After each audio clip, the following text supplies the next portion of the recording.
Dhanik Bharat Educational Institutions, Inter, IIT, JEE, NEET, admission opened.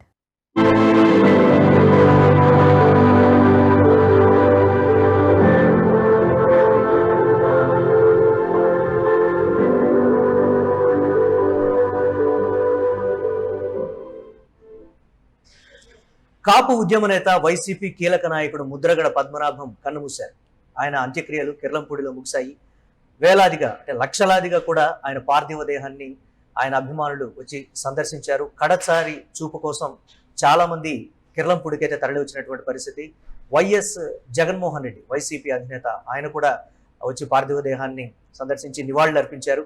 ఈ నేపథ్యంలో ముద్రగడ పద్మనాభం పాడేను కూడా మోశారు Jaganmohan Reddy. So అసలు ముద్రగడ పద్మనాభం రాజకీయ ప్రస్థానం ఇతరత్ర అంశాలకు సంబంధించి మనతో మాట్లాడటానికి యూటీవీ CEO పొలిటికల్ అనలిస్ట్ శివారాచార్య గారు ఉన్నారు. వారితో మాట్లాడదాం. సార్ సార్ ఏంటి సార్ ముద్రగడ పద్మనాభం కీలక నేత, ఆయన రాజకీయ ప్రస్థానం? సో ముద్రగడ గారు చనిపోవడం చాలా విషాదకరం. జనరల్గా ఏంటంటే 70-75 ఏళ్ళు వచ్చేటప్పటికి అందరూ కూడా పొలిటికల్ ఇన్యాక్టివ్ అయిపోతారు. దాదాపు ఇప్పుడు కూడా మనకు మీడియాలో కనపడరు. కాబట్టి సడన్గా చనిపోయినా భారీ లోటు పెద్ద లోటు అని చెప్పిన వాస్తవంగా ఉండదు. కానీ ముద్రగడ గారు చివరి రోజు వరకు కూడా చాలా చాలా క్రియాశీలకంగా ఉన్నారు. ప్రతి అంశం మీద స్పందిస్తూ ఉన్నారు. వయసు 73 సంవత్సరాలైనా కానీ ఆ వయసుకు సంబంధం లేకుండా ఆయన నిత్యం ఒక విషయం మీద స్పందించడం, చివరిలో లెటర్లు రాయడం, దీనివల్ల ఏంటంటే ఆయన ప్రజెన్స్ని ఈ తరం కూడా చూసింది. గతమే కాకుండా ఈ తరం, ఈ జెంజీ గ్రూప్ కూడా ముద్రగడ గారి స్టైల్ ఏంటి, అతను ఎలా పనిచేస్తారు, ఏ విషయం కూడా చూసిందన్నమాట. దానివల్ల అందరికీ కూడా ఎక్కువ విషాదం అనేది కనిపిస్తుంది. చూసిన ఈరోజు మనము కిర్లంపూడిలో జరిగిన అంతిమయాత్ర చూసినప్పుడు మనకు స్పష్టంగా కనిపిస్తూ ఉంటుంది. ఏంటి సార్ ఆయన 25 ఏట ఆయన రాజకీయ ప్రస్థానం ప్రారంభించడం, అంతకన్నా ముందు వాళ్ళ నాన్నగారు స్వతంత్రంగా 2 సార్లు ఎమ్మెల్యేగా గెలిచినటువంటి పరిస్థితి కూడా ఉంది. ఏంటి సార్ దానికి? సో ముద్రగడ గారు ముద్రగడ పద్మనాభం, వాళ్ళ తాతగారి పేరు కూడా పద్మనాభం అన్నమాట. తాతగారి పేరే ఈయనకు పెట్టారు. వీళ్ళ తండ్రి వీరరాఘవులు గారు. ముద్రగడ పద్మనాభం తాతగారు ఏంటంటే కిర్లంపూడికి జమీందారు మున్సిప్గా ఉండేవారు. బ్రిటిష్ టైంలో కూడా మున్సిప్గా ఉండేవారు. వాళ్ళ కింద కొన్ని గ్రామాలు ఉండేవి. సో ఆ వారసత్వంతో ఆయన రాజకీయాల్లో లేరు, కానీ వీరరాఘవులు గారు మాత్రం రాజకీయాల్లో ఉన్నారు. ఆయన ఎందుకనో కారణం చేత కానీ కాంగ్రెస్ కాకుండా ఇండిపెండెంట్గా వెళ్ళారు. 1962, 1967 కూడా ప్రతిపాడు నుంచి కూడా ఇండిపెండెంట్గా పోటీ చేయడం జరిగింది. 72లో కూడా ఇండిపెండెంట్గా పోటీ చేసి ఓడిపోయారు. జనరల్గా ఏంటంటే ఒకసారి ఇండిపెండెంట్గా ఆ రోజున ఈక్వేషన్ ప్రకారం టికెట్ రాకపోయినా 1962 అంటే ఆ ప్రాంతంలో అప్పుడు కాంగ్రెస్ బలంగా ఉంది. కొన్ని చోట్ల కృషికార్ లోక్ పార్టీ ఉంది, KMPP వీళ్ళు ఉన్నా కానీ ప్రధానమైన పార్టీ కాంగ్రెస్ పార్టీని. సో ఆ పార్టీ టికెట్ రాకపోవడం ఇండిపెండెంట్గా పోటీ చేసినప్పుడు గెలిచిన వాళ్ళు కాంగ్రెస్ పార్టీలో చేరటం, తర్వాత ఎన్నికల్లో టికెట్ తీసుకుని సహజంగా జరుగుతుంది. కానీ వీరరాఘవులు గారు మాత్రం నేను ఏ పార్టీలో చేరాను, ఇండిపెండెంట్గా ఉంటానంటూ ఆయన 1962, 67లో గెలిచారు ఇండిపెండెంట్గా. 72లో ఆయన ఓడిపోవడం జరిగిందనమాట. సో మున్సిపు వారసత్వంగా వచ్చిన రాజకీయం ఉంది. వీరరాఘవులు గారు ఒక డైనమిక్ లీడర్. ఆయన చాలా ఆ ప్రాంతంలో చాలా ప్రభావం చూపించే నాయకులు. ఆయన వారసుడుగా ఆయన 1977లో చనిపోయారు. 78 ఎన్నికల్లో పద్మనాభం గారు, ఇప్పుడు ముద్రగడ పద్మనాభం గారు రాజకీయ రంగప్రవేశం జరిగింది. ఆయనకి 25 సంవత్సరాలు ముగిసి కొన్ని నెలలు ఉంటాయి. పద్మనాభం గారు ఎక్కువ చదువుకోలేదు. ఆయన కిర్లంపూడిలో అప్పట్లో మనం SSLC మెట్రికులేషన్ ఏది అంటాం కదా, అంత మాత్రం కాలేజీ, ఇంటర్మీడియట్ కాలేజీ కూడా ఆయన వెళ్ళలేదు. కిర్లంపూడిలో మాత్రమే ఉన్నారు. చిన్న వయసు నుంచి అక్కడ కుటుంబ వ్యవసాయం, రాజకీయం చూసుకుంటూ వచ్చారు. సో 25 ఏళ్ళు నిన్నటి వచ్చిన ఎన్నికల్లో జనతా పార్టీ తరఫున అప్పటికి వీళ్ళు సంజీవ్ రెడ్డి గారితో కొంత మంచి అనుబంధం ఉండేది వీరరాఘవులు గారికి. ఆయన సూచన మేరకు, సలహా మేరకు ఈయన జనతా పార్టీ తరఫున పోటీ చేయడం జరిగింది. అదే కాకుండా పద్మనాభం గారు చిన్నప్పట్లో ఆయన కొంచెం జనసంఘ కార్యక్రమాల్లో కూడా ఆయన పాల్గొన్న, RSS జనసంఘంలో కూడా పాల్గొని ఉన్నారు. ఒక రకంగా ఆయన కాంగ్రెస్ కన్నా కానీ కాంగ్రెస్ ఇతర పార్టీలతోనే మొదటి నుంచి ఉన్నారు కాబట్టి ఆయన జనతా పార్టీ తరఫున పోటీ చేయడం, గెలవడం జరిగింది. ఆ విధంగా 25 ఏళ్ళ వయసులోనే ముద్రగడ పద్మనాభం గారు ఎమ్మెల్యేగా తన రాజకీయ జీవితం మొదలైంది. ఆయన జనతా పార్టీ నుంచి YSRCP వరకు ఆయన చనిపోయేంత వరకు ఉన్నటువంటి పార్టీలు మారినటువంటి విధానానికి ఒక్కొక్క సందర్భంలో ఒక్కొక్క సిచ్యువేషన్. అంటే జనరల్గా ఏంటంటే పార్టీ ఫిరాయింపు అన్న పదం ముద్రగడ గారికి వర్తించదు.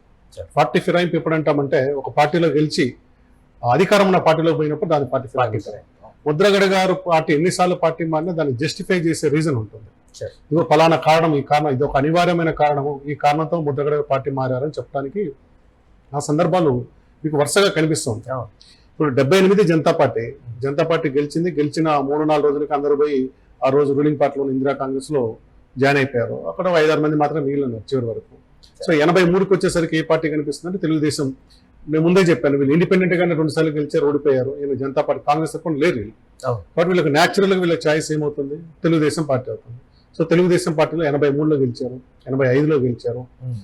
గెలిచిన తర్వాత అంటే మీకు ఎన్టీఆర్ గారికి అనేకమైన సంక్షోభాలు ఎదుర్కొన్నట్టుగానే, ఒకటి నాదెండ్ల భాస్కరరావు గారు, అందరికీ నాదెండ్ల భాస్కరరావు గారి సంక్షోభం తెలుసు. 84 ఆగస్టులో ఈయన అమెరికా పోయించినప్పుడు ఒక నెలపాటు నాదెండ్ల భాస్కరరావు ముఖ్యమంత్రిగా ఉండటం ఇదంతా తెలిసిన విషయం. ఇలాంటి సంక్షోభం ఒకటి 88, 89లో కూడా జరిగింది అనమాట.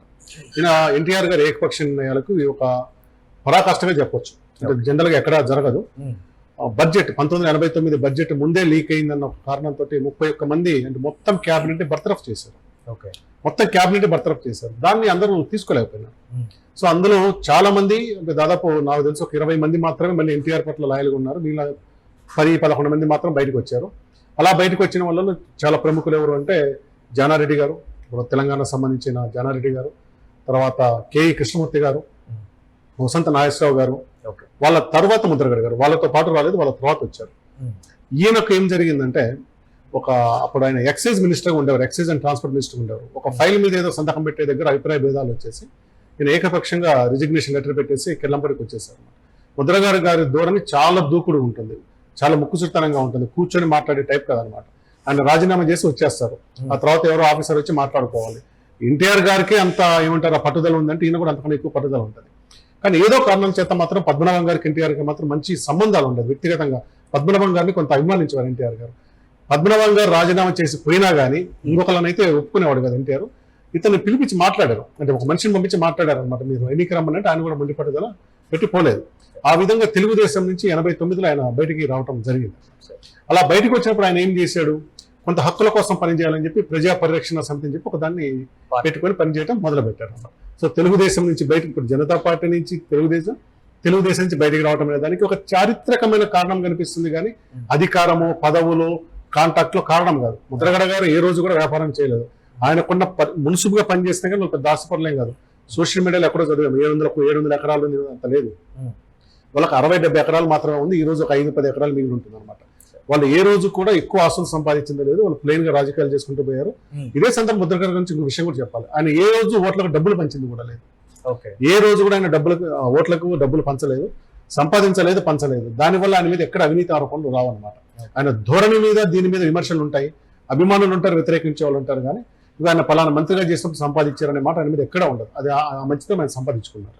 సార్ ఎన్టీఆర్ కి ముద్రగడకి అనుసంధానం చేసేటువంటి పరిస్థితి ఎవరు సార్? అంటే ఇది ఆయన బయటకు వెళ్ళిన తర్వాత మళ్ళీ మాట్లాడించిన వాళ్ళు ఎవరైనా అంటే ఎన్టీఆర్ గారితో అక్కడ మీకు మళ్ళీ దాన్ని చెప్పడానికన్నా ముందట ఈయన మళ్ళీ కాంగ్రెస్కి ఎలా వచ్చారనేది చెప్పాలి మనం. ప్రజా పరిరక్షణ సమితి పెట్టిన తర్వాత అప్పటికి రంగా గారిది కాపునాడు ఉద్యమం చాలా తీవ్రంగా జరుగుతూ ఉంది. ఒక ఉద్యమ స్థాయిలో జరుగుతుంది. కోస్తా మొత్తం కూడా ఎటు చూసినా రంగా కాపునాడు హవా కొనసాగుతూ ఉంది అన్నమాట. సో ఈయన ఉన్న కమ్యూనిటీ తర్వాత కాపు సామాజిక వర్గంలో ఉన్న పెద్దలందరూ మీద ఒత్తిడి తీసుకొచ్చారు. వాస్తవంగా చనిపోయే నాటికి ఈయన కాపు ఉద్యమ నాయకుడు అయ్యాడు, కాపు నాయకుడు అయ్యాడు. కానీ మొదట్లో ఈయన కాపు నాయకుడు కాదు, ఈయన కాపుల నాయకుడు కాదు, ఈయన దళిత బీసీ వర్గాల నాయకుడు ముద్రగడ పద్మనాభం గారు. ఆయన కిర్లంపూడి సొంత గ్రామంలో కాపులతో పాటుగా గవర, పెరిక కులాలు ఎక్కువ మంది ఉంటాయి. యాదవ కులం మొత్తం నియోజకవర్గం మీద చూసుకున్నప్పుడు ఎస్సీ ఓట్లు, కాపు ఓట్ల తర్వాత ఎక్కువ ఉన్నది బీసీ ఓట్లు. బీసీలలో కూడా యాదవ, పెరిక, గౌర ఓట్లు ఉంటాయి అన్నమాట. వాళ్ళు ప్రధానంగా ఈయన వైపు ఈయనకు సపోర్ట్ గా ఉండేవారు అనమాట. బీసీల సపోర్ట్ ఈయనకు ఎక్కువ మొదటి నుంచి కూడా. మీకు ఒక ఇన్సిడెంట్ లో ఉత్తరకంచి ఒక ఇన్సిడెంట్ ఉంటుంది. అక్కడ బీసీ యువకులను తీసుకొచ్చి పోలీసులు కొడుతున్నప్పుడు ఈయన అక్కడ ధర్నా చేయటం, అక్కడి నుంచి తీసుకెళ్లి ఒక మొత్తంగా ఏమంటారంటే పెద్ద స్థాయిలో ఉద్యమం చేయడం అనేది మొదటి ఆమరణ నిరాహార దీక్ష చేయడం ఇతను కాపు యువకుల కోసం కాదు, ఆ రోజున్న బీసీ దళిత యువకుల కోసం చేయడం జరిగింది. రంగా గారి విషయంలో కూడా అదే. రంగా గారు చనిపోయినప్పుడే కాపు నాయకుడు అయ్యారు. కానీ కాపునాడు కన్నా ముందు మొత్తం కూడా రంగాకు ఎవరు మద్దతుదారులు అంటే విజయవాడ నగరంలో ఉన్న నగరాల్లో దళితులు వీళ్ళే.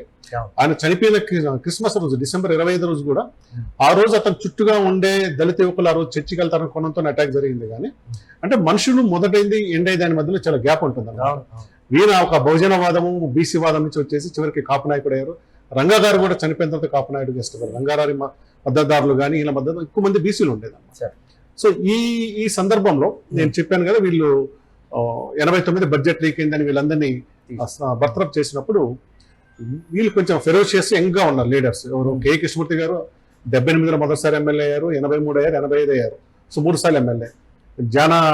జానారెడ్డి గారు ఆయన ఎమ్మెల్యే అయ్యారు. వీళ్ళంతా 30-35 ఇయర్స్ లోపల యువకులు అన్నమాట. తర్వాత వసంత నాగేశ్వరరావు గారు ఆయన హోమ్ మినిస్టర్ కూడా చేస్తున్నారు ఆ టైంలో. అంటే రాయలసీమ నుంచి కేఈ గారు, తెలంగాణ నుంచి కోస్తా ప్రాంతం నుంచి వసంత నాగేశ్వరరావు గారు, వీళ్ళ ముగ్గురు కలిసి ఒక సొంతగా ఒక పార్టీ పెట్టారు. ఈరోజు చరిత్రలో అది మనకి ఎక్కడ దొరకట్లేదు. కానీ తెలుగునాడు, అక్కడ తెలుగుదేశం నుంచి బయటకు వచ్చి వీళ్ళు తెలుగునాడు అని ఒక పార్టీ పెట్టారు అన్నమాట. త్రిమూర్తిలాగా ముగ్గురు పెట్టారు. వీళ్ళతోటి ముద్రగడ గారు కూడా జాయిన్ అయ్యారు 4వ మనిషిగా. వసంత నాగేశ్వర గారు మధ్య కోస్తా అనుకుంటే, ముద్రగడ గారు తూర్పు గోదావరి నుంచి పై వరకు ఆయన కూడా ఏమంటారు ప్రభావం ఉన్న నాయకుడు, ముఖ్యంగా కాపు నాయకులు అన్నమాట. సో కులాల పరంగా చూసిన కె కృష్ణమూర్తి గారు ఈడిగ అంటే మనకు Gowda community, BC community, Janareddy గారు రెడ్డి, వసంత నాగేశ్వరరావు గారు కమ్మ, ముద్రగడ కాపు, అంటే ప్రధానమైన కులాల కాంబినేషన్ ఒక పార్టీ రావటం జరిగింది. వాళ్ళు చాలా ఊహించారు. అయితే ఎన్నికల దగ్గరకు వచ్చేసరికి ఇలా వర్కౌట్ అవ్వదు అనుకునే కారణంతో కాంగ్రెస్ పార్టీలో అది విలీనం కావటం అనేది జరిగింది. సో ఈ మధ్యలో ముద్రగడ గారు కాంగ్రెస్ లో చేరటానికన్నా ముందు ఇంకొక స్టెప్ చేశారనమాట. ఏదైతే కాపుల ప్రభావం పెరుగుతూ కాపునాడు జరిగిందో, విజయవాడలో దేవినేని నెహ్రూ తమ్ముడు మురళీకృష్ణ, దేవినేని మురళి హత్య జరిగిన తర్వాత రంగా గారు ఆ కేసులో జైల్లో ఉన్నారు.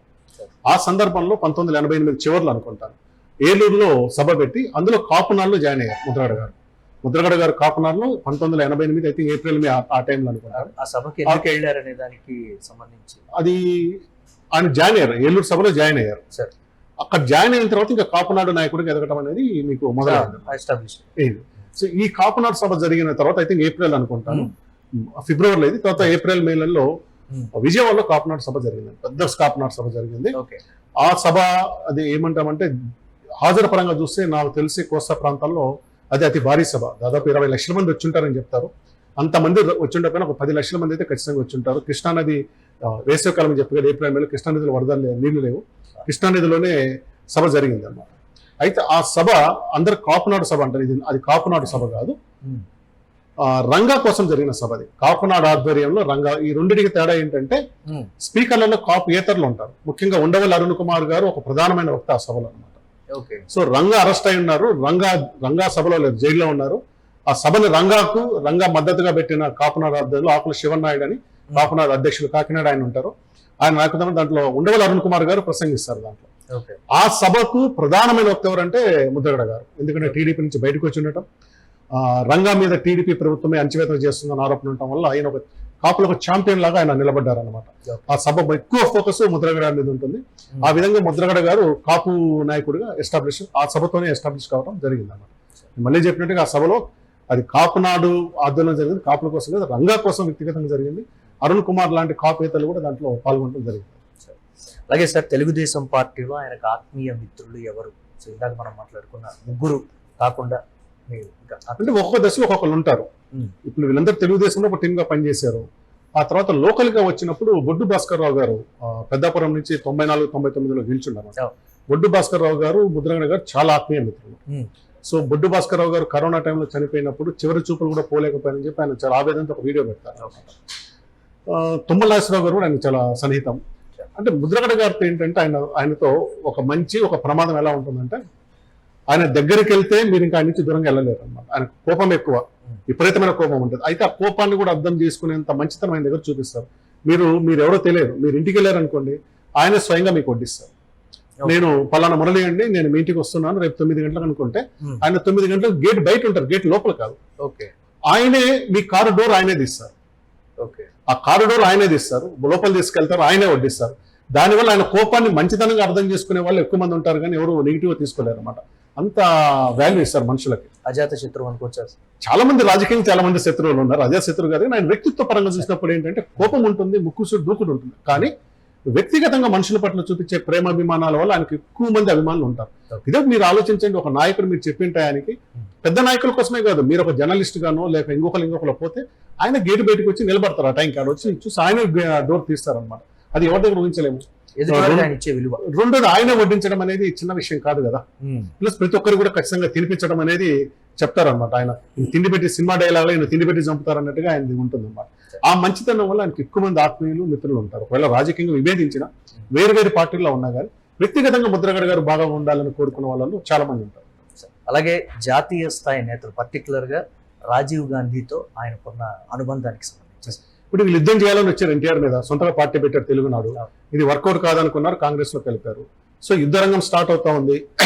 ఈయన అందులో కాపునాడులో జాయిన్ అయ్యారు. మీకు 88 ఏప్రిల్ మేలో జరిగిన కాపునాడు సభలో భారీ స్థాయిలో వెళ్ళిపోయారని చెప్పారు కదా. 88 డిసెంబర్లో ఈయన మన రంగా గారి హత్య తర్వాత ఒక రకమైన యుద్ధ వాతావరణం ఉంది కోస్తా జిల్లాలో అన్ని చోట్ల కూడా అనమాట.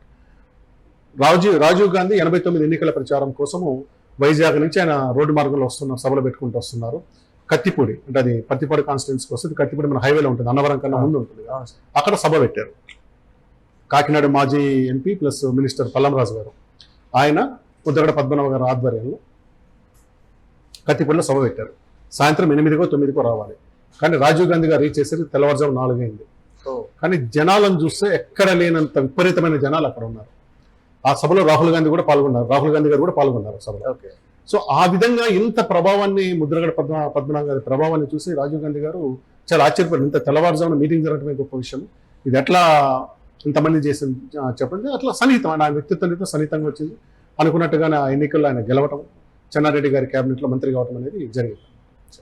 సార్, ఆ చరిష్మా తర్వాత ఆయన మీద అంటే కొంతమంది చేసినటువంటి ప్రచారం కాపు నాయకుడు అని కొందరు, లేకపోతే కాపు నాయకుడు కాదు అనేటువంటి ప్రచారం కూడా చేశారు. కాపు నాయకుడు కాదని ఇప్పుడు ఎవరు అందరూ కాపు నాయకుడు అంటారు. అయితే నాలాంటి వాళ్ళు చెప్పాలనుకుందంటే చివరి దశలో కాపు నాయకుడు ఉన్నా కానీ ఆయనకు ఎక్కువ బీసీల నుంచి మద్దతు ఉంది. తొలి దశలో నేను చెప్పిన ఉత్తరకంచి సమస్యలో కానీ ఎక్కడైనా కానీ బీసీ యువకుల కోసం ఆయన పోరాటం చేశారు. ఆయన కులాన్ని ఏమంటారు, కుల దురాభిమానమో కుల పిచ్చితో ఆయన ఏ రోజు లేదు. కుల హక్కుల కోసం పోరాడారు.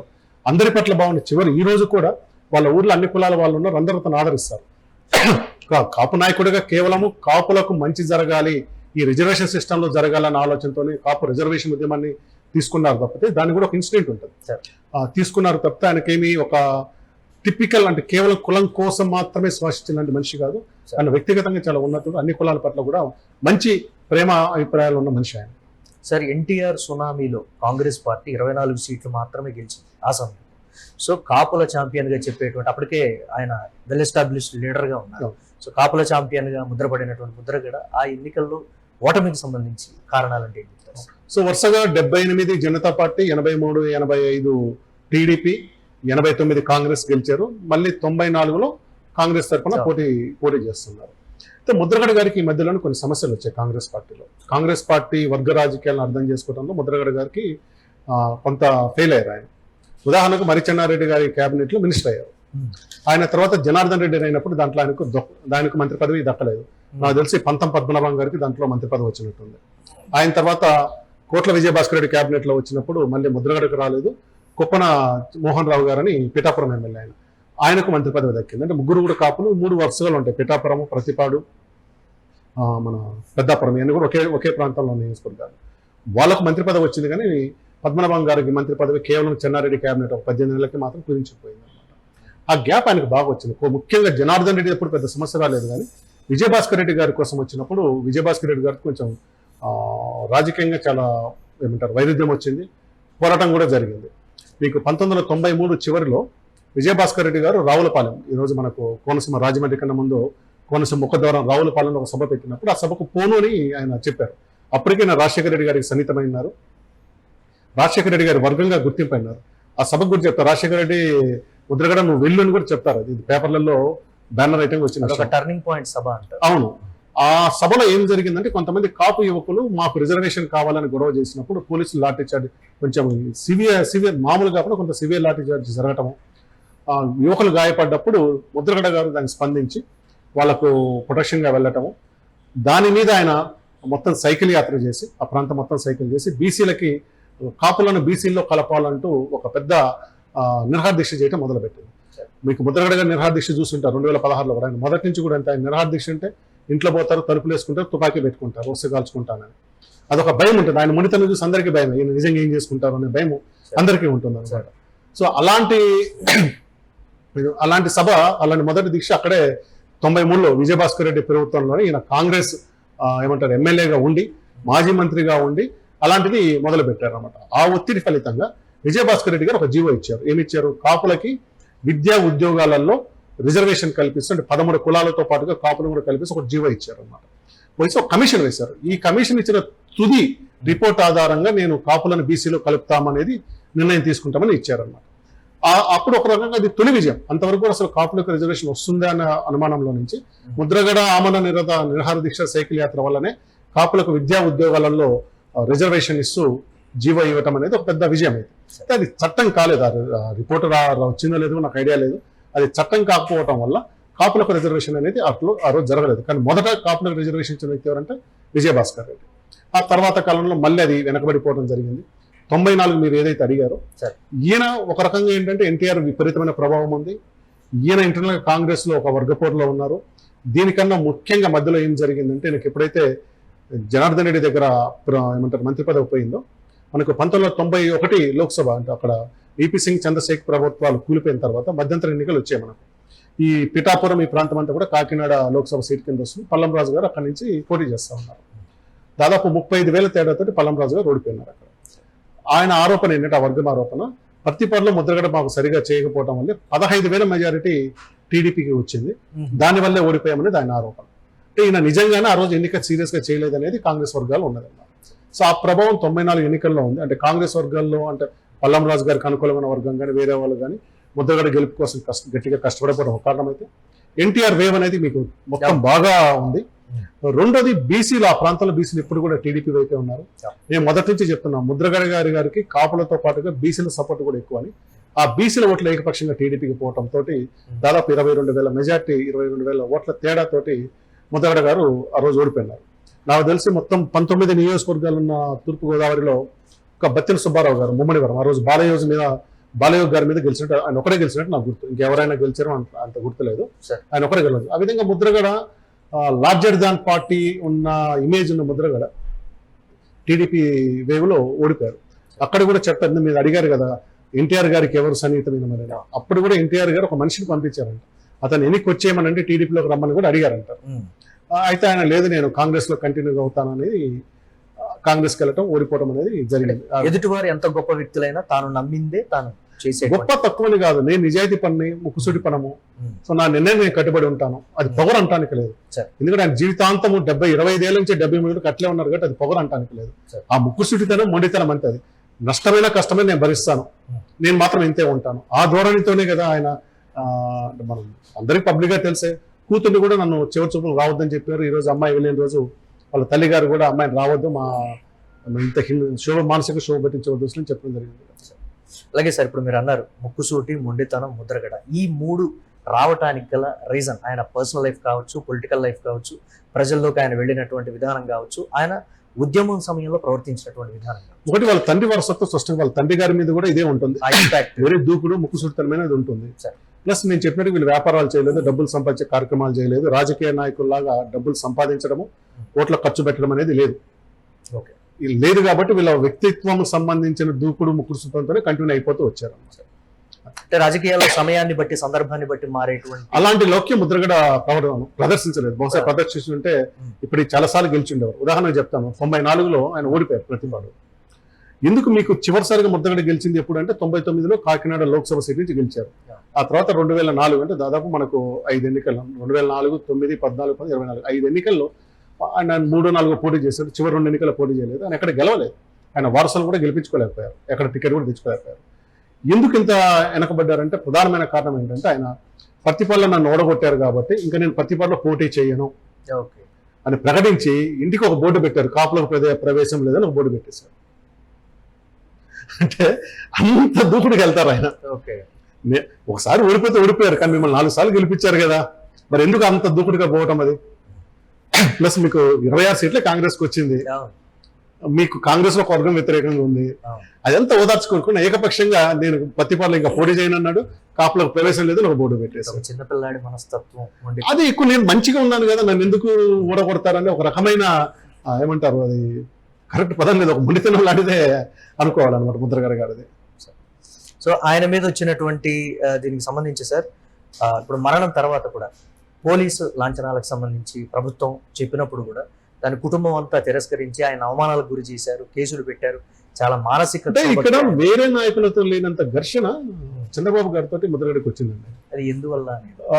ఒక 2 ప్రధాన కారణాలు ఉంటాయి. ఒకటి, ఇప్పుడు 94లో ఓడిపోయిన తర్వాత బీజేపీ ఈయన మొదట్లో కొంత జనసంఘాలం అని చెప్పాను కదా, ఈయన కొంత బీజేపీ మనస్తత్వం ఉంది. అట్లాగే కృష్ణంరాజు గారు అక్కడ కాకినాడ ఎంపీగా పోటీ చేస్తున్నారు అన్న కోణంలో ఈయన దాదాపు కాంగ్రెస్ అయితే 95లోనూ 96లోనూ బీజేపీలో చేరి బీజేపీ గెలుపు కోసం ఫైట్ చేశారు. ఒకసారి కాకినాడ నుంచి కృష్ణరాజు గారు గెలిచారు. గెలిచిన తర్వాత 99లో టీడీపీలోకి వెళ్ళారు. చంద్రబాబు నాయుడుతో మొదటిసారిగా ఆయన కలవటం 99లోనే. సో 99లో వెళ్ళటానికి ప్రధానమైన కారణం ఏంటంటే ఈయనకు అత్యంత ఆప్తమిత్రుడు గుడ్డు భాస్కర్ రామారావు గారు. ఆయన 94, 99లో ఎమ్మెల్యేగా అక్కడి నుంచి గెలుచున్నారు. ఇది పక్కన పెద్దాపురం నుంచి గెలుచున్నారు. ఆయన ఏమంటారు, ఆయన ప్రోద్బలంతో లేక ఆయన మధ్యవర్తంతో ఈయన తిరిగి టీడీపీకి వెళ్ళారు. ఆయన అన్నట్టుగానే పార్లమెంట్ సీట్ ఇచ్చారు, గెలవటం జరిగింది. గెలిచి 2004లో కూడా తిరిగి పోటీ చేసి అక్కడి నుంచి ఓడిపోయారు. ఓడిపోయిన తర్వాత మళ్ళీ ఎంతో చంద్రబాబు నాయుడుతో గ్యాప్ అనేది మొదలైంది. అధికారంలో ఉన్నప్పుడు కూడా బాబు గారితో కొంత గ్యాపే ఉంది ఆయనకు. ఎందుకంటే ఈయన ధోరణిని ఎవరు తట్టుకోలేరు. ఇంకోటి ఏంటంటే బొడ్డు భాస్కర్ రామారావు గారికి మంత్రి పదవి కావాలి. ఆ ప్రాంతంలో ఉన్న చౌదరి, ఆయన భాస్కర్ రామారావు గారు చౌదరి, ఆయనకు మంత్రి పదవి కావాలి. ఈయన ఏమంటారు బాబు గారు ఇవ్వలేదు. సో అది కూడా గ్యాప్ ఉంది అనమాట. సో వాళ్ళ మధ్యలో అంత కార్డియల్ రిలేషన్ ఈ రోజు లేదు. 2004లో ఓడిపోయిన తర్వాత ఆయన కొద్దికాలం స్తబ్దుగా ఉండటం, తర్వాత కాలంలో మళ్ళీ 2009 కాంగ్రెస్ రావడం జరిగింది. ఈ కొంత అన్కన్సిస్టెన్సీ 2004 ఓటమి తర్వాత ఆయన కొంత పొలిటికల్గా అంత స్టేబుల్గా ఆలోచించలేదు అనిపిస్తుంది. ఎవరి కోసం ఆలోచించారు కానీ మీరు మళ్ళీ సరళికి అనుగుణంగా ఆయన మారలేదు. ఎందుకంటే రాజకీయం మారిపోయింది. మీకు 90 తర్వాత రాజకీయం మారిపోయింది. కొత్త వాళ్ళకి అవకాశం, ముఖ్యంగా 99లో తటస్థుల పేరుతో చాలా మంది కొత్త వాళ్ళకి వస్తూ ఉన్నారు. ఇప్పుడు మనకి 3 ప్రాంతాల్లోనే 3 కుటుంబాలు పెద్దవండి. ఒకటి తోట కుటుంబం, ఈ రోజు కూడా చాలా మందిని చూస్తారు. తోట ఈ మధ్య ఇప్పుడు ఆమె తోట వాణి ఎవరు ఒక ఆమె ఎమ్మెల్యే, తోట సత్యప్రభ ఆమె ఎమ్మెల్యేగా ఉన్నారు. సో తోట గోపాలకృష్ణ గారు, తోట సుబ్బారావు గారు, తోట వెంకటచలం గారు, తోట నరసింహారావు గారు, వీళ్ళందరికంటే ముందు తోట రామస్వామి అని 1952లోనే ఆయన ఎమ్మెల్యే మినిస్టర్. అదొక పెద్ద క్లాన్. అది వాళ్ళది గద్దానపల్లి అనే విలేజ్. తర్వాత పర్వత కుటుంబం అనుకోండి, వాళ్ళు కూడా పర్వత బాపనమ్మ సుబ్బారావు గారు వాళ్ళు కూడా ఎమ్మెల్యేగా చేశారు. వాళ్ళది వీళ్ళది పర్వత వాళ్ళది గద్దానపల్లి, తోట వాళ్ళది వీరవరం, ముద్రగడ వాళ్ళది కిల్లంపూడి. ఈ 3 కూడా కిల్లంపూడి మండలంలోనే ఉంటాయి. అంటే ఒక కిల్లంపూడి మండలం నుంచి కనీసం ఒక 15 మంది ఎమ్మెల్యేలు ఎంపీలు వచ్చిన్నారు. అంటే ఎంత బలమైన నియోజకవర్గం ఉంటుంది. కిల్లంపూడి అంటే ఏకపక్షంగా ముద్రగడ సొంతం కాదు, తోట కుటుంబం సొంతం కాదు, పర్వత కుటుంబం సొంతం కాదు. వీళ్ళ మధ్యలో పడుకుల కుటుంబం అని ఇంకో కుటుంబం ఉంది. ఇంతమంది అంటే అప్పుడు పాతకాలంలో సమితులు ఉండేది. పెద్దాపురం ఒక సమితి అయితే శంకవరం ఇంకో సమితి. శంకవరం సమితిలో పర్వత కుటుంబం ఉంటే పెద్దాపురం సమితిలో తోట వాళ్ళు ఉండేవాళ్ళు. ముద్రగడ వాళ్ళు 67కి ఎమ్మెల్యే అయిపోయినారు కాబట్టి వాళ్ళ సమితికి ఎప్పుడు రాలేదన్నమాట. ఇన్ని బలమైన కుటుంబాల మధ్యలో కూడా నువ్వు ఇంతకాలం నిలబడ్డప్పుడు వాళ్ళు సర్దుకొని పోయినారు. దయాదులు పార్టీలు మారినారు, వేరు పార్టీలో ఉన్నారు, అన్నదమ్ముడు వేరు పార్టీలో ఉన్నారు, మామూలు తోట కుటుంబం అనేవాళ్ళు. నాకు తెలిసి ఒక 10-12 మంది ఎమ్మెల్యేలు ఎంపీలు అయి ఉంటారు ఆ కుటుంబం నుంచి. నేను చెప్పినారు తోట రామస్వామి గారు అందరికన్నా ఆద్యుడి కుటుంబం మొత్తానికి. తర్వాత తోట సుబ్బారావు గారు, తర్వాత తోట వెంకటాచలం గారు, తోట గోపాలకృష్ణ గారు, తర్వాత తోట నరసింహం గారు, వీళ్ళందరూ కూడా ఎమ్మెల్యేలు అయ్యున్నారు. తర్వాత ఇప్పుడున్న అమ్మాయి తోట సత్యప్రభ అనుకుంటా అమ్మాయి పేరు. తర్వాత మధ్యలో ఇప్పుడు ఈయన జగేపేట నుంచి ఉన్నారు కదా నెహ్రూ గారు వీళ్ళ మేనల్లుడు. తర్వాత పరుపుల సుబ్బారావు గారు వీళ్ళ తోడల్లుడు ఈ నెహ్రూ గారికి. ఇన్ని బలమైన రిలేషన్ మధ్యలో కూడా ఒక్క రాజకీయమైన రిలేషన్ లేకుండా, ఈ కుటుంబంతో బలమైన బంధుత్వం లేకుండా ముద్రగడ ఇంతకాలం నిలబడ్డాడంటే ఆయన పోరాటమే. అయితే రాజకీయంగా కూడా ఆయన ఎక్కడో చోట ఆలోచించుకొని తిరిగి ఆయన టీడీపీకి వచ్చినప్పుడు కానీ కాంగ్రెస్కి వచ్చినప్పుడు కానీ ప్రతిపాడికే కనుక వచ్చి ఉంటే మళ్ళీ గెలిపోవటంలో అనేది ఉండేది. అట్లా కాకుండా ఆయన ఒకసారి కాకినాడ ఎంపీ గెలిపోవటంతో పోయింది. 2009లో కాంగ్రెస్లోకి పోయినప్పుడు, ఎందుకంటే రాజశేఖర రెడ్డి నుంచి మొదటి నుంచి 94 నుంచి ఫ్రెండ్షిప్ ఉంది ఇంతో. రాజశేఖర రెడ్డి పిలిచిపోయినప్పుడు ఈయన పిఠాపురంకు పోయాడు. అండి పత్తిపాడు అడిగి ఉండొచ్చు, లేక పెద్దాపురం అడిగి ఉండొచ్చు. అవి 2 కాదని పిఠాపురంకు పోయారు. ఎందుకంటే పిఠాపురం ఉన్న వంగా గీత గారు అప్పటికి ఒకసారి జెడ్పీ చైర్మన్ గాను రాజ్యసభ సభ్యులు, ఆమె ఎక్కడో మీద కామెంట్ చేసిందని ఎక్కడో ఎవరో చెప్పారనమాట. ఆమె ముద్రగడ నుంచి చాలా చిన్నమ్మాయి కింద లెక్క చేసింది, ఆమెను ఓడిస్తానని చెప్పి పిఠాపురం పోయి తీసుకున్నారు. ఆ రోజు ఏమైంది, 2009లో మీకు పిఆర్పి, టీడీపీ, కాంగ్రెస్ మూడిట్లో వచ్చేటప్పటికి ఆడ ఏమంటారు ఈయన వచ్చి 3వ ప్లేస్కి పరిమితం కావడం జరిగింది. వంగగీత గారు ఏమో పిఆర్పి నుంచి గెలిచారు. 2వ ప్లేస్లో తను వర్మ ఉన్నాడు. 3వ ప్లేస్కి ముద్రగడ గారు పడిపోయారు అనమాట. అదే ఆయనకి షాక్, అదే పెద్ద షాక్. అదే పిఠాపురంలో నేను 3వ ప్లేస్ కూడా ఏంటలేదు అనమాట. అదే ఆయన ప్రతిపాడు కానీ పెద్దాపురం కానీ అడిగి తీసుకుంటే ఈజీ గెలిచుండేది. 2009 పంతానికి పోయినారు. అది ఇంకా 2014కి వచ్చేసరికి ఈయన జగన్ గారి పాదయాత్రలో పాల్గొన్నారు కానీ జగన్ గారు ఎక్కడ టికెట్ అనౌన్స్ చేయలేదు ఈయనకి. అప్పుడు మళ్ళీ ఇంకొకసారి చంద్రబాబు నాయుడు గారు ఒక మధ్యవర్తిని పంపించారు. పంపించి ఆయన వస్తారేమో రమ్మని అంటే ఈయన కూడా సరే వస్తాను, నాకు అంటే మధ్యవర్తితో ఏం చెప్పాడంటే నీకు ప్రతిపాడు ఇవ్వలేము, పెద్దాపురం టికెట్ ఇస్తామని చెప్పారు. సో పెద్దాపురం అయితే పర్లేదు నేను చేస్తాను, కానీ నీకు బాబు గారి గురించి నీకు తెలియదు, ఇప్పుడు ఇట్లాగే చెప్తారు, రేపు నేను జాయిన్ అయిన తర్వాత జగ్గయ్యపేట పోయి జ్యోతుల్ నెహ్రూ మీద చేయమని చెప్తాడు అంటారు. ఎందుకు జ్యోతుల్ నెహ్రూ అంటే జ్యోతుల్ నెహ్రూ 2009 కన్నా ముందు ఉమ్మడి తూర్పుగోదావరి జిల్లా అధ్యక్షుడు ఉండేవాడు, చాలా బలమైన నాయకుడు. ఆయన బాబు ఏమనుకుంటే నన్ను మోసం చేసి ప్రజారాజ్యం పోయారని ఆయన ఫీలింగ్ ఉంటుంది. అక్కడ ఓడగొట్టారు, అట్లా వాళ్ళ అన్న కొడుకుని తీసుకొచ్చి ఓడగొట్టారు. ఈసారి కూడా జ్యోతుల్ నెహ్రూ మళ్ళీ ఓడగొట్టాలి అంటే బలమైన క్యాండిడేట్ కాదు, ముద్రగడ అయితే ఓడిస్తారు. కాబట్టి బాబు గారు రాజకీయాలు ఉంటుందయ్యా, నువ్వు దాన్ని కన్ఫర్మ్ చేసుకోమంటే లేదండి నాకు చెప్పారు మీకు పెద్దాపురమే ఇస్తారు అని చెప్పారు. సరే పెద్దాపురం అయితే నేను వస్తానని చెప్పాడు ఆయన. సో అక్కడికి ఏమంటాము, అప్పటికి వీళ్ళు కూడా బొడ్డు భాస్కర్ రామారావు గారు కూడా వైసీపీకి వచ్చినారు. వాళ్ళ కొడుకు రాజమండ్రి ఎంపీగా పోటీ చేసి ఓడిపోయినారు 2014లో. సో భాస్కర్ రామారావు కూడా లేరు కాబట్టి నేను పోతాననుకుని ఆలోచన చెప్పారు. అయితే ఈయన ఏదైతే ముద్రగడ గారు చెప్పినారో హైదరాబాద్కి వచ్చిన మధ్యవర్తి, ఆయన ఒక జర్నలిస్టు, ఈ రోజు కూడా ఆర్టికల్ రాశాడు ఆయన. ముద్రగడ గారు చెప్పినట్టుగానే పెద్దాపురం వేరే చౌదరీస్కి ఇస్తున్నాను, జగ్గయ్యపేట ఇస్తానని చెప్పారు. ముద్రగడ నేను చెప్పాను కదా బాబు గారికి ఉంటుందని చెప్పి అనుకొని ఆయన మళ్ళీ 94 తర్వాత తిరిగి వాళ్ళ సొంత ప్రతిపాడికి వెళ్ళి ఇండిపెండెంట్గా పోటీ చేశారు. అది అతి పెద్ద జీవితంలో చేసిన పెద్ద పొరపాటు అది. ఎందుకంటే ఇండిపెండెంట్లో ఓట్లు పడే పరిస్థితులు వెళ్ళిపోయినాయి. సో 10,000 చిల్లర ఏదో ఓట్లు వచ్చాయి. పాపం 2వ రౌండ్లో 3వ రౌండ్లో ఆయన లేచి బయటకు వచ్చారు. ఎందుకంటే ప్రతి రౌండ్లో ఈయనకు 100-150 వస్తున్నాయి, వాళ్ళకి 2,000-3,000 ఓట్లు వస్తున్నప్పుడు అర్థం చేసుకుని బయటకు రావడం జరిగింది అనమాట. ఇంకా అక్కడి నుంచి ఆయన సర్దుగా అయిపోయారు. అక్కడ మళ్ళీ కాపు ఉద్యమం అనేది మొదలు కావడం జరిగింది, కాపు రిజర్వేషన్ ఉద్యమం మొదలు కావడం జరిగింది. ఈ టికెట్ విషయం దగ్గరే మళ్ళీ బాబుకు ముద్రగడ మధ్యలో వచ్చిన వైరమే మరోసారి ఆయనకు కాపు ఉద్యమం మీద తీసుకెళ్లే అవకాశం ఇచ్చినట్టుగా అనుకోవాలి. ఆ తర్వాత మీకు తుని సభ, రత్నాచల ట్రైన్ పాల్పడంటే మీకు తెలిసిన విషయం. సార్, ముద్రగడ జీవితంలో పెద్దగా ఆశలు లేని వ్యక్తి, పెద్ద ఆశయాలు ఉన్న వ్యక్తి, ఆయన సాధించినటువంటి అతిపెద్ద విజయం అంటే ఏంటంటే మీరు ఏం చెప్తారు సార్? అంటే కాపు రిజర్వేషన్ ని లైవ్ లో ఉంచగలిగారు. 93లో విజయభాస్కర్ రెడ్డి జీవో తీసుకురావడం అతి పెద్ద విజయం. అయితే అది ఒక ఆర్డినెన్స్ అయ్యి వాళ్ళకు రిజర్వేషన్ రాలేకపోవటం అనేది ముద్రగడ గారి వైఫల్యం చెప్పలేం, కానీ మొత్తం ఆ ఉద్యమం యొక్క వైఫల్యంగా మనం దాన్ని చూడాల్సి వచ్చింది. ఎందుకంటే ఒకసారి జీవో వచ్చిన తర్వాత దాన్ని చట్టం చేసుకుని ఆర్డినెన్స్ చేసుకొని ఉంటే కాపులకు రిజర్వేషన్ వచ్చి ఉండేది, ఇప్పటికీ ఆ సమస్య పరిష్కారం అయ్యి ఉండేది. అంటే ఉద్యమాన్ని అప్పుడు అంటే ఏ ప్రభుత్వాలు వచ్చినా కానీ ముద్రగడ ఆయనకు విలువ ఇచ్చారు, కానీ ఆయన చేపట్టినటువంటి ఉద్యమానికి ఆయన భావాలకి విలువ ఇవ్వలేదనే కొన్ని విమర్శలు ఉన్నాయి కదా సార్ కాపు సామాజిక. అంటే ఇది పెద్ద విషయం కదా, ఒక రిజర్వేషన్ ఇవ్వడం అనేది గతంలో వేరు. తర్వాత మీకు సుప్రీంకోర్టు ఎక్కడైతే స్పష్టంగా చెప్పిందో 50% నీకు రిజర్వేషన్ పెంచడానికి లేదు అని చెప్పినప్పుడు దాన్ని ఎలా చేస్తారు? చంద్రబాబు నాయుడు గారు కూడా 2015-16లో ఏదో కులానికి ఎస్టీ రిజర్వేషన్ ఇస్తూ చేయడం జరిగింది. కోర్టు కొట్టేస్తుంది, అది నిలబడదు. అది మీరు అందరూ తమిళనాడుది షెడ్యూల్ 6 చెప్తారు కానీ, షెడ్యూల్ 9 చెప్తారు కానీ, అది ఎక్సెప్షన్. షెడ్యూల్ 9 అనేది అది ఎన్ని చోట్ల సాధ్యం కాదు. ప్రతి రాష్ట్రంలో మీకు రాజస్థాన్లో గుజ్జర్లు కానీ, ఇక్కడ గుజరాత్లో పటేల్స్ కానీ ఇంత ఉద్యమం జరిగినా కానీ సెంట్రల్ గవర్నమెంట్ ఎక్కడ లొంగలేదు. ఇది సాధ్యం కాదు, రిజర్వేషన్ 50% ఎక్కువ ఇవ్వలేమని చెప్పినప్పుడు ఈ రిజర్వేషన్ ఇవ్వడం అనేది సాధ్యం కాదనే దాన్ని యాక్సెప్ట్ చేసుకుంటే మంచిది. అది ఇప్పుడు చంద్రబాబు నాయుడు అనుకున్నా లేక రేపు జగన్మోహన్ రెడ్డి అనుకున్నా కానీ 50% ఇవ్వాలనేది వీళ్ళ చేతుల్లో లేదు, అది రాజ్యాంగ సవరణ, అది సాధ్యం కాదు. అది ఆయన చివరి రోజుల్లో కుటుంబంలో చెలరేగినటువంటి కలకలం, బిడ్డకి ముద్రగడకి మధ్య పెరిగినటువంటి కుటుంబపరమైనటువంటి దూరం, రాజకీయపరమైనటువంటి దూరము ప్లస్ వైరము, నానా రకాలైనటువంటి పరిస్థితులు చోటు చేసుకుంటారు. దాన్ని ఎలా విశ్లేషిస్తారు? నేను అదే చెప్పాను, ముద్రగడ గారు కాపు నాయకుడు, కాపు కులాభిమానం ఉంటే ఆయన ప్రజారాజ్యంతో ట్రావెల్ చేసి ఉండొచ్చు, లేదా జనసేనకు చేసి ఉండొచ్చు. అలా కాదు, ఆయన కాపు ఉద్యమం కోసం పోరాడారు కానీ వ్యక్తిగతంగా ఆయన అందరికీ బాగున్న మనిషి. అది కానీ వాళ్ళ అమ్మాయి అంటే ముఖ్యంగా వాళ్ళ అల్లుడు బాదర్లపూడి కిరణ్ ఏదో ఉంటుంది పేరు, వాళ్ళు ఏంటంటే వాళ్ళు పవన్ కళ్యాణ్ అభిమానులుగా జనసేనకు సపోర్ట్ చేస్తూ జనసేన చేరారు. చేరి పవన్ కళ్యాణ్ పాల్గొన్న సభలో మాట్లాడడం జరిగింది, వాళ్ళ నాన్న గురించి కూడా కొంత వ్యతిరేకంగా మాట్లాడడం జరిగింది. అదే ఆయనకు బాగా శోభను గురి చేస్తూ చెప్పాను, ఆయన ఓవర్ ఎమోషనల్గా ఉంటారు, ప్రతి సందర్భంలో ఏదైనా కుండబద్దలు కొట్టినట్టు మాట్లాడతారని. నా కూతురికి నాకు ఇంకా సంబంధం లేదు, అమ్మాయి నా చివరి చూపు రావడానికి రాదని ఆ రోజు చెప్పడం జరిగింది. అది ఇంకా అట్లా కంటిన్యూ కావటము.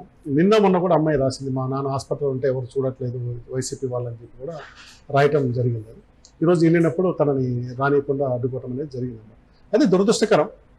సరే, ముద్రగడ గారు ఆవేశంలో చెప్పిన ఈ రాజకీయాలు ఇవన్నీ ఎప్పుడు ఉండేవి. సరే, చివరి చూపుల వరకు సాదా ఏమంటారు ఎలాంటి సమస్య లేకుండా జరుగుతుంటే బాగుండేది. ఎందుకంటే ఎప్పటికైనా అది ఉంటుంది, అది చరిత్రలో లిఖించాలి, అట్లా గుర్తుండి ఒక బ్లాక్ మార్క్గా గుర్తుంటుంది.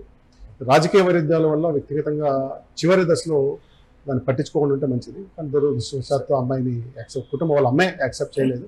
ఎందుకంటే they went through lot of time. ఆ కుటుంబము ముఖ్యంగా చాలా ఏమంటారు, మీరు 2016లో ఆయన చూడండి, అది కుటుంబం భార్యను తిట్టారు, కూతురు తిట్టారు, ఆయనను తిట్టారు అని చెప్పి ఆయన ఏడుస్తూ చెప్పింది అందరినీ కదిలిస్తుంది.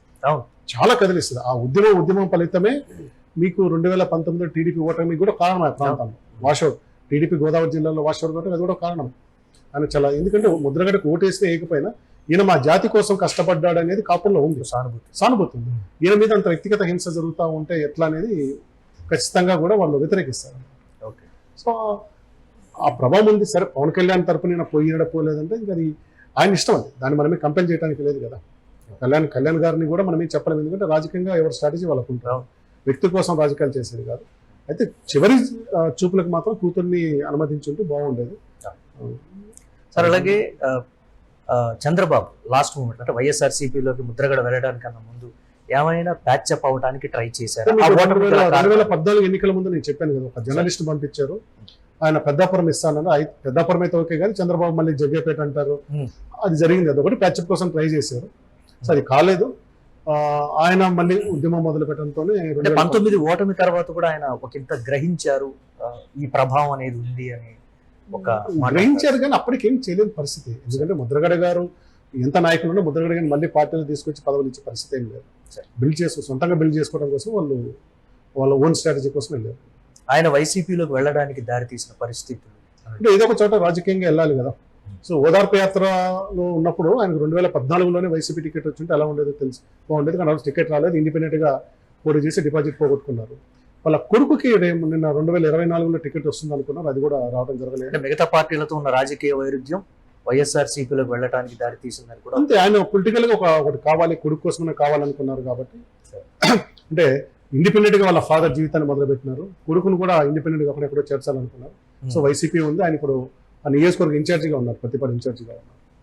సరే, అలాగే 2016లో ప్రముఖంగా చెప్పుకునేది కాపు ఉద్యమానికి సంబంధించి ఆయన 2016లో నిర్వహించినప్పుడు రైలు కూడా తగలబెట్టినటువంటి పరిస్థితి ఉంది. నిరసనకారుల సరే what ever it is, court కూడా క్లీన్ చిట్ ఇచ్చింది, కానీ అది ఒక పెద్ద ఇన్సిడెంట్ గా కూడా మిగిలిపోయింది కదా సార్. ఖచ్చితంగా, ఎందుకంటే అప్పుడెప్పుడు రైలు తగలబెట్టినది ఉంటుంది. నక్సల్ మూమెంట్ ఉన్నప్పుడు ఒకసారి కాకతీయ రైలు తగలబెట్టమని జరిగేది కాదు, ఏదో రాళ్ళు వేశారనేది ఉంటుంది. కానీ ఆ రోజు జరిగిన పోలీస్ లాఠీ చార్జీ, ఫైరింగ్, గాల్ల ఫైరింగ్ తోటి అవుట్ ఆఫ్ ద కంట్రోల్ వెళ్ళారు, జరిగిందని అంటారు. కోర్టు కూడా స్పష్టం, ఆ రోజు చంద్రబాబు నాయుడు గారు అధికారంలో ఉన్నారు, విచారణ ఆ ప్రభుత్వాల్లో జరిగింది, అక్కడ కుట్రేమీ లేదు, వచ్చిన వాళ్ళు స్పందించారు, తగలబెట్టారు అన్నారు.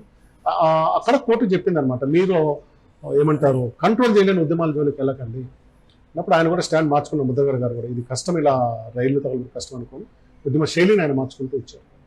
సార్ ఫైనల్ గా ఆయన వ్యక్తిత్వానికి రాజకీయాలని టచ్ చేశారా, లేకపోతే రాజకీయాలకు అనుగుణంగా ఆయన వ్యక్తిత్వం ఉందా? లేదు, రాజకీయాలు అనుగుణంగా ఆయన వ్యక్తిత్వం ఎప్పుడూ లేదు. ఆయన వ్యక్తిత్వం మొదటి నుంచి చివరకు ఒకే రూపంలో వెళ్ళిపోయింది. ఆ ముండి పట్టుదల, పార్టీలు మారటం కూడా ఆయన కోరుకున్నది కాదు, అనివార్యంగా జరగడం జరిగింది. ఆ పార్టీలో తీసుకొచ్చేది ఆయనేమి పదవుల కోసం మారిన మనిషి కాదు, ప్రతిసారి ఒక కారణం మనం చెప్పుకుంటూ వచ్చాం కదా. సో ఆయన వ్యక్తిత్వాన్ని, ఆయన ముద్రగడ పద్మనాభం 78లో ఎలా ఉన్నారు, చనిపోయిన 2026లో కూడా అలాగే ఉన్నారు, అదే మొండితనం పట్టుదల ఉన్నారు. అదే ఈ రోజులు అంతా పట్టుదల మొండితనం అవసరం అంటే ఖచ్చితంగా అవసరం కాదు. సార్ ఫైనల్ గా ముద్రగడ రాజకీయ ప్రస్థానం నుంచి ఆయన మరణం వరకు ఉన్నటువంటి పరిణామాలన్నిటికి సంబంధించి ఒక లైన్ లో అంటే ఏం చెప్తారు? ఫైనల్ ముద్రగడ ఎప్పటికీ ముద్రగడగానే గుర్తుండిపోతారు. పార్టీలు మారడానికి గురించి ఉండదు. చివరి వరకు ఒక ఏదైతే కాపు రిజర్వేషన్ కోసం పోరాడారో చరిత్ర మొత్తం అలాగే గుర్తుపెట్టుకుంటారు. Thank you. ఇది ముద్రగడ పద్మనాభం రాజకీయ ప్రస్థానం, కుటుంబానికి సంబంధించి ఆయన రాజకీయ నేపథ్యం, ఆయన జీవితంలో రాజకీయంగా కావచ్చు, దీనికి సంబంధించి కుటుంబ పరంగా కూడా ఆయన ఎదుర్కొన్నటువంటి ఆర్థిక పరమైన ఒడిదుడుకులు. Keep watching YouTube.